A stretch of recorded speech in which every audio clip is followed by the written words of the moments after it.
मजीरा बजा।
छीन राधे नाम रटोरे मन।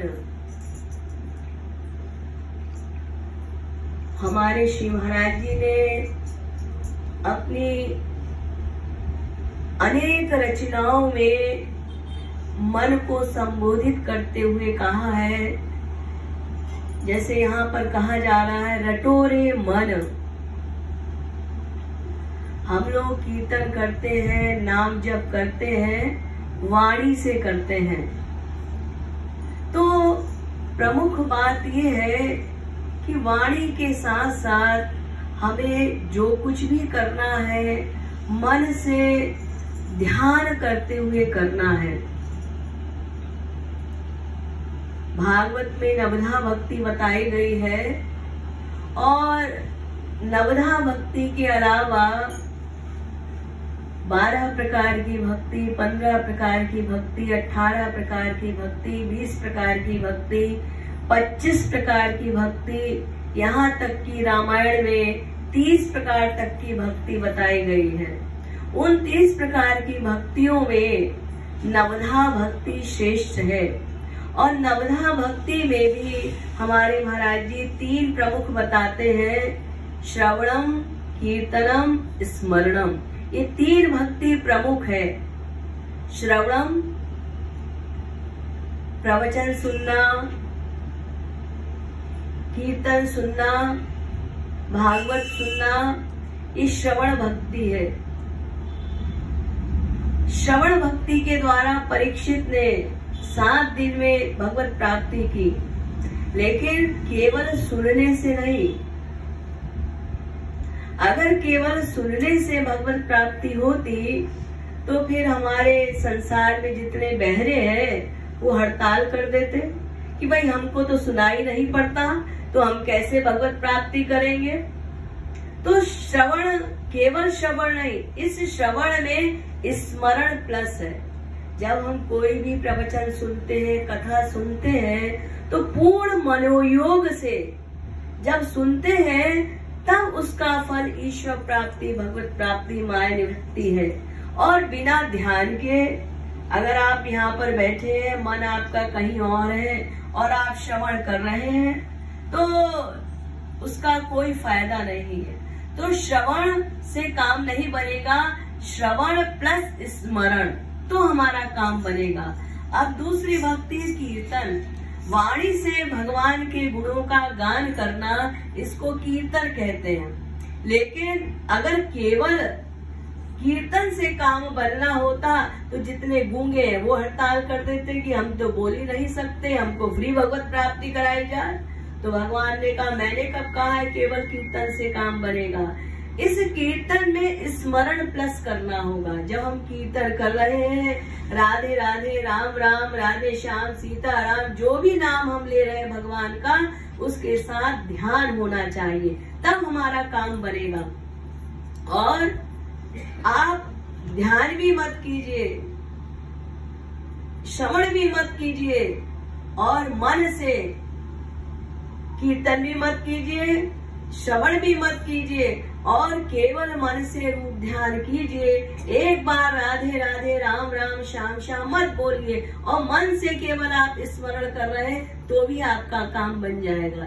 यानी मेन बात क्या है, मन से स्मरण करते हुए हमको करना है। इसीलिए महाराज जी ने अपनी सैकड़ों रचनाओं में, अरे मन अवसर बीत्यो जात, अरे मन 4 दिना की बात, मन मन सुमिरन कर ले मना, छिन छिन राधा रमना, सुमिरन कर ले मना। तो यहाँ पर श्री महाराज जी कह रहे हैं, अरे मन छिन छिन राधे नाम का कीर्तन कर। देखिए, भगवान का नाम भगवान से भी बड़ा होता है। भगवान गोलोक में बैठे हैं, हम वहां जा नहीं सकते।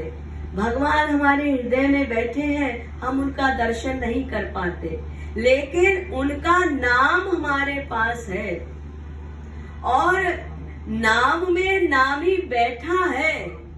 अगर इस विश्वास के साथ जब हम राम राम बोलते हैं, राधे राधे बोलते हैं, कृष्ण कृष्ण बोलते हैं, और फिर नाम लेते हैं, तो उस नाम जप से, नाम गान करके हम भगवान को भी यहाँ बुला सकते हैं। क्योंकि नाम नामकारी बहुधा निज सर्वशक्ति, भगवान के नाम में भगवान की समस्त शक्तियां निहित रहती हैं, लेकिन हम उस विश्वास के साथ नाम नहीं लेते। हम भी राधे राधे गा रहे हैं, लेकिन अभी हमको ये विश्वास नहीं है हम राधे नाम लेंगे और राधा रानी प्रकट हो जाएंगी। जिस दिन, जिस क्षण इस विश्वास के साथ हम नाम लेंगे कि नाम में नामी बैठा है, और उस नाम को लेने से बस, अरे सीधा नाम की तो बात कौन करे, उल्टा नाम जप कर वाल्मीकि जी ने भगवत प्राप्ति कर ली। उल्टा नाम जपा जग जाना, वाल्मीकि भय ब्रह्म समाना। उल्टा नाम जप के उन्होंने भगवत प्राप्ति कर ली।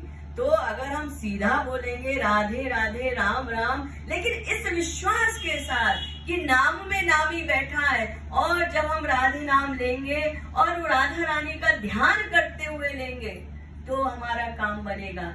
इसलिए आज श्री महाराज जी ने लिखा है, राधे राधे छिन छिन राधे नाम रटोरे मन। आप लोग भी भजन गाते हैं, राधे राधे जपो चले आएंगे बिहारी, गाते ना। तो अगर ठाकुर जी को बुलाना है, श्री कृष्ण को बुलाना है, तो शॉर्टकट रास्ता है कि राधा रानी को का ध्यान करो, उनका राधे राधे नाम पुकारो। तो जहाँ राधे नाम पुकारा जाता है, जहाँ राधे नाम का कीर्तन होता है, तो ठाकुर जी बिना बुलाए भागे चले आते हैं। तो ये राधे नाम ऐसा है। इसी राधे नाम की महिमा श्री महाराज जी ने इस पद में बताई है। ब्रह्मादिक की बात कौन जेही, रटत ब्रह्म घन श्याम। ब्रह्मा विष्णु शंकर, इनकी तो बात ही क्या है, ये तो राधे राधे जपते ही हैं। लेकिन जो पूर्णतम पुरुषोत्तम ब्रह्म श्री कृष्ण है, वो भी राधे नाम का जाप करते हैं। स्वयं भगवान श्री कृष्ण जेहि रटी महारास रस पायो शंकर धरि तनु बाम। इस राधे नाम को जप कर शंकर जी ने महारास में प्रवेश किया। आप लोगों सबको पता है कि द्वापर युग में शंकर जी जब महारास में गए तो पार्वती जी पहले से ही उपस्थित थी महारास में, और महारास में किसी पुरुष का प्रवेश नहीं था, क्योंकि परम पुरुष एक ही है, भगवान श्री कृष्ण। तो जब शंकर जी गए तो गेट पे द्वारपाल ने रोक दिया, कहाँ जा रहे हैं? कहा भाई अंदर जा रहे हैं, महाराज में प्रवेश चाहिए। उन्होंने कहा ऐसे नहीं मिलेगा। तो उन्होंने कहा जाओ श्री कृष्ण से कह दो शंकर जी आए। तो श्री कृष्ण के पास गया द्वारपाल, उन्होंने कहा उनसे कहना ऐसे प्रवेश नहीं मिलेगा, उनको स्त्री शरीर धारण करके आना पड़ेगा, और मेकअप वगैरह करके नहीं। जैसे रासलीला होती है, रामलीला होती है, तो उसमें क्या है, लड़के लोग ही राधा सीता का रोल कर लेते हैं, मेकअप कर लेते हैं, साड़ी वाड़ी पहन लिया, बिंदी लगा ली, श्रृंगार कर लिया। तो ठाकुर जी ने कहा वो श्रृंगार करके नहीं आना है, वाकायदा स्त्री अंगों से विभूषित होकर यानी स्त्री बनकर आना पड़ेगा। तब शंकर जी शंकरी नाम की गोपी बनकर महारास में गए, और जब पार्वती जी ने उनको देखा तो मुस्कुराने लगी कि बड़े अपने आप को पुरुष बनते थे, आज परम पुरुष के आगे इनको भी स्त्री बनना पड़ा। तो वो महाराज का रस प्राप्त किया स्त्री बनकर। कैसे? शंकर जी ने भी राधे राधे नाम जप कर ही वो महाराज में प्रवेश पाया। निगम अगम निधि रसिकन दीनी बिनु ही मोल बिनु दाम। जो वेदों में भी अप्राप्य है राधे नाम की निधि, वो महापुरुषों ने, संतों ने हम लोगों को बिनु दाम, बिना कुछ लिए, अकारण कृपा से, बिना प्रयास के हमको राधे नाम की निधि दे दी है। एक बार एक व्यक्ति किसी संत के पास गए और उन्होंने कहा कि हमको आपको गुरु बनाना है, तो आपसे हमको दीक्षा लेनी है, गुरु मंत्र लेना है। तो जो वास्तविक महापुरुष होते हैं वो हमारे कहने से मंत्र या दीक्षा नहीं देते, उसके लिए अधिकारित्व चाहिए। हमें पहले अधिकारी बनना पड़ेगा, तब जाके वास्तविक संत वो मंत्र दे, दीक्षा दे, चाहे किसी भी प्रकार से हमारा काम बना दे, वो उनके हाथ में। लेकिन उससे पहले हमको अधिकारी बनना पड़ेगा, बर्तन तैयार करना पड़ेगा। तो उन्होंने कहा अभी तुम अधिकारी नहीं हो, लेकिन उसने भी ठान ली थी मुझे तो गुरु बनाकर ही रहना है इनको। कहा महाराज ये बताइए कि मैं अधिकारी कैसे बनूंगा? तो उन्होंने कहा जाओ ब्रज में, वृंदावन में 1 साल तक राधे राधे नाम का जाप करते हुए रो रो कर साधना करो, फिर मैं तुमको गुरु मंत्र दूंगा। वो गए और फिर लौट कर आए। कहा महाराज अब तो मैं अधिकारी हो गया, अब तो मुझे मंत्र दे दीजिए। कहा अभी भी तुम अधिकारी नहीं हुए, फिर से जाओ साधना करो। फिर वो चला गया, साधना किया, फिर आया। महाराज अब तो मैं अधिकारी हो गया, अब तो मंत्र देंगे। कहा अभी भी अधिकारी नहीं हुए। ऐसे करते करते 3-4 साल बीत गए। अब महापुरुष तो अंतर्यामी होते हैं ना, उसने भी मन में सोचा लगता है इनको मंत्र देना नहीं है, ये ऐसे ही मुझे टहला रहे हैं। 4 साल हो गए और कहते अधिकारी नहीं हो, अधिकारी नहीं हो, ऐसे ही टहला रहे हैं। लेकिन उसने भी ठान लिया था गुरु तो मुझे बनाकर ही छोड़ना है। तो अब की बार उन्होंने कहा कि आज हम तुमको गुरु मंत्र देंगे, और एकांत कमरे में ले गए और उसके कान में राम राम का मंत्र फूंक दिया। अब उसके मन में क्या आया कि 4 साल तो मुझे ठहलाया इन्होंने कि अभी तुम अधिकारी नहीं हो, और मंत्र भी क्या दिया, राम राम। ये कोई मंत्र है? उन्होंने उसके मन की बात को जान लिया और उन्होंने सोचा कि आज इसको इस राम नाम की महिमा का ज्ञान कराता हूं। और उन्होंने उसको एक पत्थर दिया छोटा सा और कहा कि जाओ 3-4 लोगों से इसका मूल्य लगवाना, लेके इसको बेचना मत, और शाम को तुम मेरे पास आ जाना इसको लेकर। ठीक है। उस पत्थर को लेकर गया तो सबसे पहले एक सब्जी बेचने वाला उसको मिला और उसने पूछा, अरे भाई तुम इस पत्थर को खरीदोगे क्या? तो हंसने लगा, पत्थर भी कोई खरीदता है क्या? अरे आपने देखा होगा सब्जी बेचने वालों के पास, जिनके पास वो बाट नहीं होता ना, तो वो पत्थर तोल के आधा किलो का 1 किलो का बाट बना लेते हैं। तो वो हंसने लगा कि पत्थर भी कोई खरीदता है क्या? अरे रास्ते में पत्थर वगैरह पड़े होते उठा लो, और तुम कह रहे हो कि तुमको बेचना है, तो मैं पैसा देके तो खरीदूंगा नहीं, मेरा बाट खो गया है तो मैं इसको बाट बना लूंगा इस पत्थर को, तो इसके बदले तुमको जो साग सब्जी चाहिए वो ले जाओ। अब बेचना तो था ही नहीं, वो आगे गया तो आगे गया तो उसने एक दुकान पर वो पत्थर दिखाया, पूछा इसका क्या दाम दोगे, इसको खरीदोगे? तो उसने सोचा खरीद लेते हैं, इसके छोटे छोटे नग बना लेंगे घिस घिसा के और बेच देंगे। तो कहा 100 रुपया मैं दे दूंगा। उसने 100 रुपया लगाया। अब आगे एक ज्वेलर्स की दुकान पर वो गया और उससे कहा कि ये पत्थर खरीदोगे? अब उसने उसको पहचान लिया था। उसने कहा कि मेरे पास इसका दाम नहीं है देने के लिए, लेकिन तुम उस राजा के पास चले जाओ, मैं एक चिट्ठी लिख देता हूँ, वो तुमको से ये पत्थर खरीद लेगा और मुंह मांगा तुमको इसका दाम देगा। वो हैरान हो गया कि सब्जी वाली कह रही थी कि साग सब्जी ले जाओ, ये पत्थर मुझे दे जाओ, एक व्यक्ति ने इसका 100 रुपए दाम लगाया और ये अब कह रहा है ये अमूल्य पत्थर है, मेरे पास इसका दाम नहीं है, तुम उस राजा के पास जाओ, मुंह मांगा मिल जाएगा। हैरान कि इस पत्थर में बात क्या है। वो राजा के पास उस पत्थर को लेके गया और वो चिट्ठी जो उसने लिखी थी वो दिखा दी। अब राजा कहता है कि ये पत्थर तुम हमको दे दो, इसके बदले तुम मुंह मांगा दाम मुझसे ले लो, मुंह मांगा दाम मुझसे ले लो, जो तुम कहोगे मैं वो दे दूंगा। लेकिन बेचना था नहीं उसको।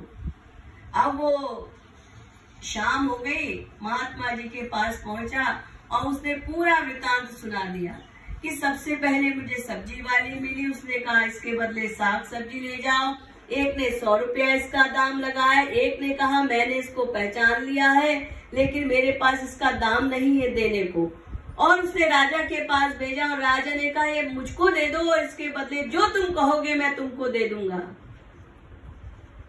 तो महात्मा जी ने कहा हाँ बेटा, ये कोई साधारण पत्थर नहीं है, ये मैंने तुमको पारस मणि दी थी। सब्जी वाली ने साधारण पत्थर सोचा तो इसने साग सब्जी इसका मूल्य लगाया। दूसरे व्यक्ति ने 100 रुपया लगाया, उसने भी इसको नहीं समझा। तीसरे व्यक्ति ने जो समझा वो उसने पहचान लिया ये कोई साधारण पत्थर नहीं है, ये पारस मणि है। और जब राजा के पास वो चिट्ठी लेकर गए तुम और उसने चिट्ठी पढ़ा कि ये पत्थर नहीं है, ये तो पारस मणि है, तो राजा ने कहा ये मुझको दे दो और मुंह मांगा दाम ले लो। बेटा, जब मैंने तुमको ये राम नाम का मंत्र दिया तो तुमने मन में यही सोचा ना कि ये कौन सा मंत्र है, तो ऐसे ही राम नाम की महिमा है, जिसने इसको पहचान लिया, इसको रट के भगवत प्राप्ति कर ली।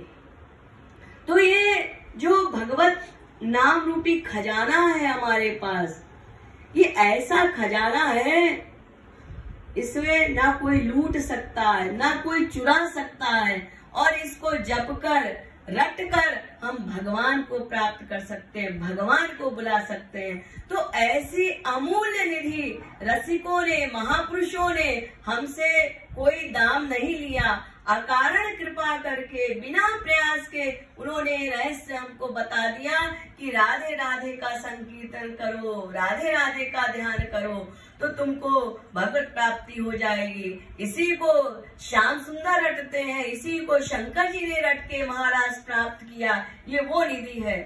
राधे नाम पुकारत आरत भाजति तजी निज धाम। और कोई व्याकुल होकर आर्त पुकार से जब राधे नाम लेता है तो क्या होता है, श्री राधा रानी अपना लोक छोड़कर दौड़कर उस भक्त के पास आ जाती हैं। ये राधे नाम की महिमा है। मिलियो कृपालु ही रतन अमोलक, कहाँ जगत सो काम। जब ये राधे नाम रूपी अमोलक रत्न हमको मिल गया है तो हमें संसार से क्या काम है, बस इसी राधे राधे का कीर्तन करना है। उठते बैठते सोते जगते अपना राधे राधे का अभ्यास करना है। जब सामूहिक कीर्तन हो जोर से बोलकर कीर्तन कीजिए। इसके अलावा नाम जप श्वास श्वास से, आप वॉक पर जा रहे हैं, घूम रहे हैं, घर में बैठे हैं, तो ये हमारे हाथों पे कोरू है ना, राधे राधे राधे, ऐसे श्वास श्वास से जाप करने का हमको अभ्यास करना है। और ये अभ्यास शुरू में तो बहुत कठिन लगेगा। एक बार राधे बोला मन कहीं और चला जाएगा, फिर इस मन को डांटना होगा, अरे हम तो राधे नाम का जाप कर रहे थे श्वास श्वास से, ये मन हमारा कहाँ चला गया। फिर हम करेंगे 2-4 बार राधे राधे बोला, फिर मन कहीं और चला जाएगा। लेकिन लगातार अभ्यास करने से, करत करत अभ्यास के सिर पर परत निशान, ऐसे ही हमें अभ्यास नहीं छोड़ना है। जब भी समय मिले जोर जोर से कीर्तन करें, एकांत में बैठ के करें, सामूहिक कीर्तन में करें, और उसके अलावा श्वास श्वास से नाम जप का अभ्यास करें। तो ऐसा है ये राधे नाम। इसके लिए हमारे महाराज जी कह रहे हैं, छिन छिन राधे नाम रटोरे मन।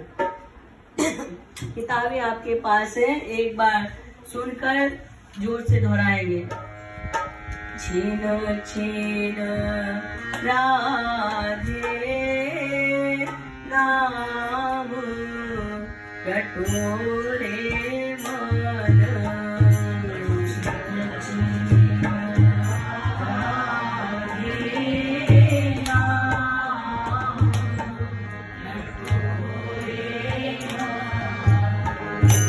छिन छिन राधे नाम रटोरे मन,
राधा